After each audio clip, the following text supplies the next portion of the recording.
Hello friends, welcome to seminar classes. Friends, आज मैं आपके लिए लेकर आई हूँ LSC 9 के इंपॉर्टेंट क्वेश्चंस। ये आपके आने वाले एग्जाम के लिए काफ़ी ज़्यादा इंपॉर्टेंट हैं। तो फ्रेंड्स, आज की इस वीडियो में हम 25 क्वेश्चंस को डिस्कस करने वाले हैं। तो आप इस वीडियो को एंड तक देखिएगा। ये वीडियो आपके लिए काफ़ी ज़्यादा हेल्पफुल रहेगी अगर आप अपने एग्ज़ाम के लिए प्रिपेयर कर रहे हैं तो, क्योंकि इसके अंदर मैं आपको यहाँ पर रिपीटेबल क्वेश्चन बताने वाली हूँ जो क्या एग्ज़ाम पॉइंट ऑफ व्यू से काफ़ी ज़्यादा इंपॉर्टेंट है। ठीक है, तो हम स्टार्ट करते हैं। तो क्वेश्चन नंबर 1 पे आपसे पूछा गया है यहाँ पे, briefly describe the locomotor organelles and there types in protozoa, draw neat and label diagram. ठीक है, तो इसके अंदर आपसे क्या पूछ रखा है, जो प्रोटोजोआ में लोकोमोटर ऑर्गेनेल्स होते हैं जिनकी वजह से प्रोटोजोआ मूव कर पाते हैं, उनको आपको एक्सप्लेन करना है और उनके टाइप्स के बारे में यहाँ पे आपको एक्सप्लेन करना है। ठीक है, एंड नेक्स्ट क्वेश्चन है आपका क्वेश्चन नंबर 2। क्वेश्चन नंबर 2 पर आपसे पूछा गया है, give the scientific name of the parasite that causes malaria in humans with the help of neat and label diagrams explain the life cycle of this parasite. तो उस parasite का नाम बताना है आपको जो ह्यूमंस में मलेरिया का कारण बनता है और उसको डायग्राम से आपको एक्सप्लेन करना है और उसकी लाइफ साइकिल, उस पैरासाइट की लाइफ साइकिल को आपको एक्सप्लेन करना है। ठीक है, एंड नेक्स्ट क्वेश्चन है क्वेश्चन नंबर 3 पे आपसे पूछा गया है यहाँ पे, explain the 5 kingdom classification sims of Whittaker in brief. ठीक है, तो RH विटेकर के द्वारा जो 5 किंगडम को क्लासीफाई किया गया था उसको आपको एक्सप्लेन करना है, किस बेसिस पर उसे डिवाइड किया गया था, किस बेसिस पर उसको क्लासीफाई किया गया था, ये सब कुछ आपको पढ़ना है। और वो 5 किंगडम्स कौन से हैं, मोनेरा, प्रोटिस्टा, फंजाई और प्लांटे एनिमिलिया, इन सब के बारे में आपको अच्छी तरीके से पढ़ना है। ठीक है, इनके सबके कैरेक्टरिस्टिक्स, एग्जाम्पल, सब कुछ। एंड क्वेश्चन नंबर 4 पे आपसे पूछा गया है, give the characteristic feature of phylum Ctenophora, Nematoda, echinodermata.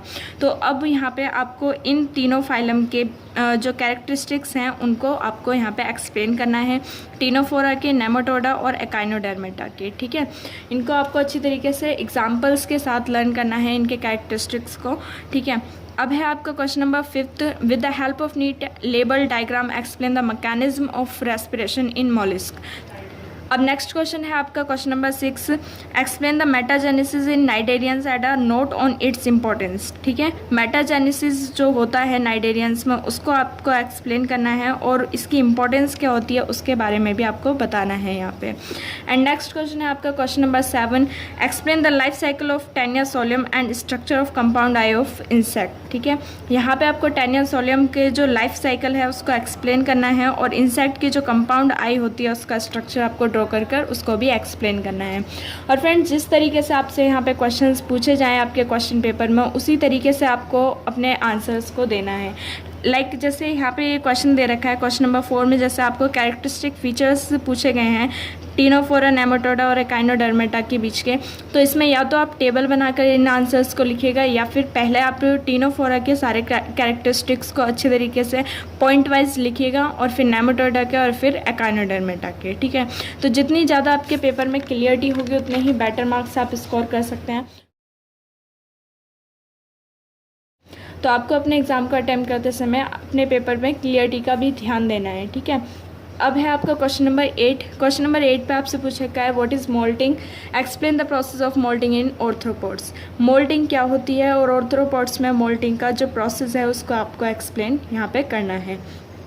अब नेक्स्ट क्वेश्चन है यहाँ पे question number 9, explain the role of this. इन सभी के रोल्स आपको बताने हैं, जैसे कि कैनोसाइट्स का स्पंजेस में क्या रोल होता है ये आपको एक्सप्लेन करना है यहाँ पे, और नॉन कॉर्डेट्स का एग्रीकल्चर सेक्टर में क्या रोल होता है या फिर आपका इंडस्ट्रियल सेक्टर में क्या रोल होता है, ये दोनों ही आपको लर्न करने हैं। ठीक है, अब नेक्स्ट है आपका क्वेश्चन नंबर 10। क्वेश्चन नंबर 10 पर आपसे पूछा गया है यहाँ पे डिफरेंस बिटवीन, तो आपको इनके बीच का डिफरेंस बताना है, रेडियल एंड स्पाइरल क्लीवेज, इन दोनों के बीच का आपको डिफरेंस बताना है।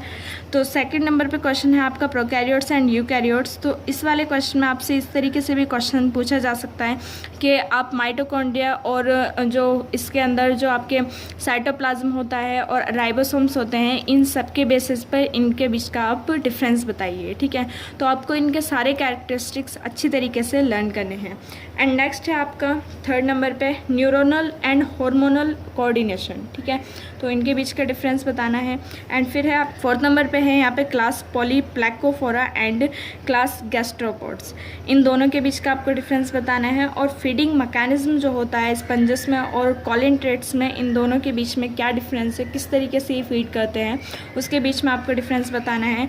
एंड 6th नंबर पे है आपका exoskeleton, endoskeleton and hydrostatic skeleton, non coordinates में जो ये स्केलेटन होते हैं तीनों टाइप के, इनके बीच का आपको डिफरेंस बताना है। ठीक है, अब नेक्स्ट है आपका question number 11, describe the life cycle of this. अब यहाँ पे कुछ ऑर्गेनिज्म के नाम दे रखे हैं और इनकी लाइफ साइकिल आपको बतानी है।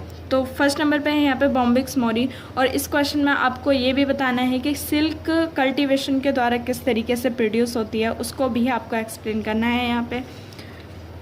एंड नेक्स्ट है आपका क्वेश्चन नंबर 2 से यहाँ पे पूछा गया एंकिलोस्टोमा ड्यूडिनल। ठीक है, इनके जो लाइफ साइकिल है इसके बारे में आपसे पूछा गया है। एंड 3rd नंबर पे पूछा गया आपसे फैसियोला हेपेटिका के बारे में। तो इन तीनों की ही लाइफ साइकिल आपको अच्छी तरीके से लर्न करनी है। एंड नेक्स्ट है आपका क्वेश्चन नंबर 12। क्वेश्चन नंबर 12 पे आपसे पूछा गया है discuss the process of feeding and digestion in leches. Leches में डाइजेशन और फीडिंग का जो प्रोसेस है उसको आपको एक्सप्लेन करना है। यहाँ पे लीचेस जो जॉक होती है, ठीक है। अब है आपका यहाँ पे क्वेश्चन नंबर 13। क्वेश्चन नंबर 13 पे आपसे पूछा गया है यहाँ पे discuss the adaptations in platyhelminthes that help them in leading a successful parasitic life. तो इसमें आपको बताना है आपको प्लेटीहेलमिन्थस के बारे में। तो प्लेटीहेलमिन्थस के आपको कैरेक्टरिस्टिक्स, एग्जाम्पल सब कुछ लर्न करने हैं, किस तरीके से अडेप्ट करते हैं वो भी आपको लर्न करना है। एंड नेक्स्ट है आपका क्वेश्चन नंबर 14। क्वेश्चन नंबर 14 में आपसे पूछा गया है यहाँ पे name the disease caused in humans by blood flukes, give the scientific name of 3 important disease causing species of blood flukes. ठीक है, तो इसमें क्या बताना है आपको, ब्लड फ्लूक्स के कारण जो आपके ह्यूमंस में डिसीज होती है उसका नाम बताना है और साइंटिफिक नेम बताना है 3 ऐसी इंपॉर्टेंट डिसीज़ का जो क्या ब्लड फ्लूक्स के कारण होती हैं।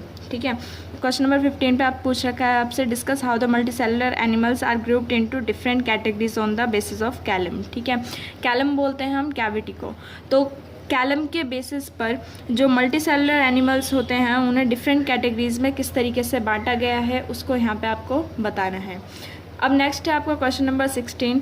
क्वेश्चन नंबर 16 पे आपसे क्वेश्चन पूछ रखा है with the help of diagram describe the structure of seta and parapodium and give their functions. ठीक है, तो यहाँ पे आपको इनके डायग्राम की हेल्प से इनका स्ट्रक्चर बनाकर बताना है सेटा और पैरापोडियम का, और इनका एक्सप्लेन करना है और इनके फंक्शन भी आपको बताने हैं।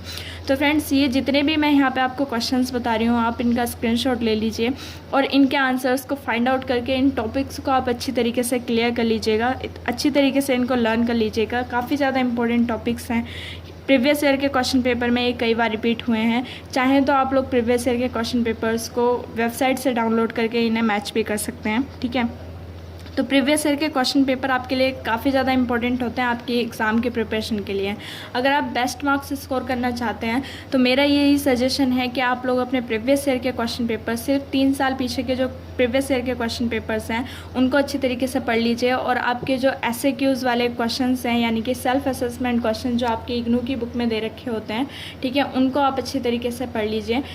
और जो आपके टर्मिनल एक्सरसाइज के सॉल्यूशंस हैं उन्हें, और ये वाले जो क्वेश्चन मैं इस वीडियो के अंदर बता रही हूँ ये, ठीक है, इन सबको अगर आप अच्छी तरीके से पढ़ते हैं तो आप काफ़ी अच्छे मार्क्स स्कोर कर सकते हैं।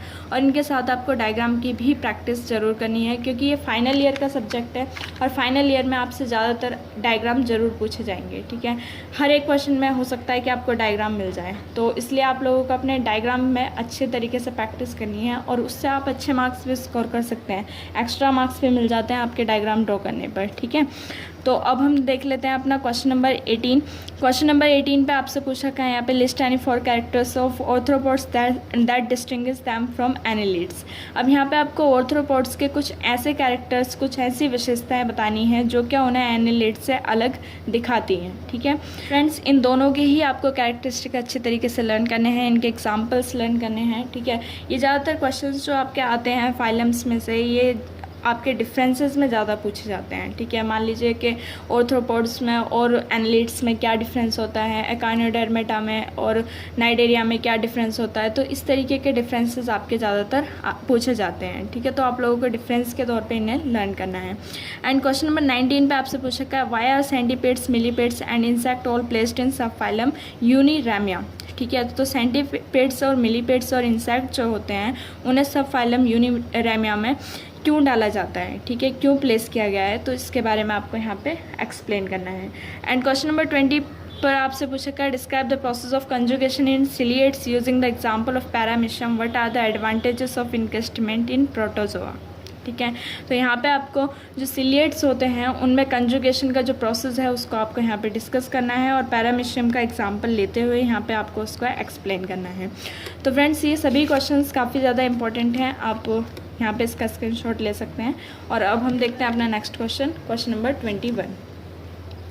क्वेश्चन नंबर 21 में यहाँ पे आपसे बोल रखा है राइट शॉर्ट नोट। ठीक है, तो राइट शॉर्ट नोट का मतलब है कि इनके ऊपर आपको नोट्स लिखना है या फिर आपको इनको एक्सप्लेन करना है। ठीक है, तो क्वेश्चन नंबर 1 पे यहाँ पे पूछ रखा है आपसे, respiration by gills in non chordates. Non chordates में गिल्स के द्वारा रेस्पायरेशन किस तरीके से होता है ये आपको यहाँ पे एक्सप्लेन करना है।